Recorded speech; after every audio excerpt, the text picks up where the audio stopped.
তাইলে আমার মক্কেল মমিনুল কি গে? That's all your honour. Your honour, Mominul তাহলে ওদিন রাত্রে আমার বাসায় কি করতে আসছিল? কথা তো যুক্তি সম্পূর্ণ। মাই লর্ড, এই দেশের সবাই জানে যে মিস শায়লা আমার মক্কেলের সুগার মাম্মি। আর আমার মক্কেল মমিনুল রিসেন্টলি ঢাকায় একটা সেলুন দিয়েছে যার নাম হচ্ছে মায়ের দোয়া হেয়ার কাট। আর এটার উদ্বোধনের আগে আমার মক্কেল চেয়েছিল তার সুগার মাম্মি মানে মিস শায়লার পায়ের ধুলো নিয়ে তার ব্যবসার যাত্রা শুরু করবে। তাই ওই দিন রাত্রে আমার মক্কেল মিস শায়লার বাসায় গিয়েছিল। That's all my lord. Order order order.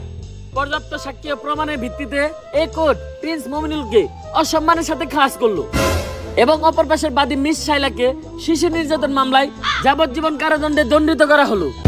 Thank you your honour. Object. বাত পাস না আবার কস গন্ধ হয়ে শুটকিতে প্যান খুলে স্যাপ দিয়ে দিও তোর পুটকিতে। একদম চুপ। তা কেস ইজ ডিসমিস। এই উকিলই পারবো আমাগো শাহবাগী গো মামলার হাত থেকে বাঁচাইতে। স্যার সেই কেস লড়ছেন স্যার, আমি আপনার big fan. Thank you thank you, কিন্তু তোমাকে তো চিনলাম না, তুমি কে? আমি একজন ব্যাড অ্যাক্টর বেডি ওরফে শাহবাগী।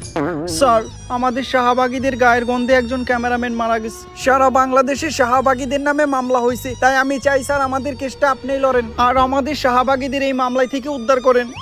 আমি অন্যায়ের পক্ষে আছি। যেহেতু শাহবাগীদের কেস তাই আমি লড়বো আর ওদেরকে জায়গা মতো ভরবো। বাত পায় না গন্ধ হয় শুটকিতে প্যান খুলে স্যাপ দিয়ে দিমো গোপুটকিতে। তুমি খালি 3 জন সাক্ষী ব্যবস্থা করে আনো, বাকিটা আমি বুঝতেছি।